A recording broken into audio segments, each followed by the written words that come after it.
Your charging cables will be found in the boot of the vehicle.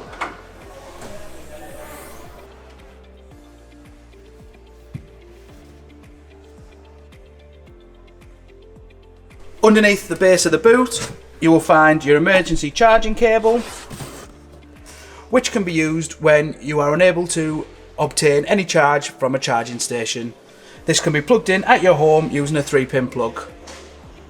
To access the charging port, push the E on the front bumper, which will open the charging slot. If you remove the black cap, this will give you access to the charging port. Use the bigger end, remove the cap and plug the cable in tightly.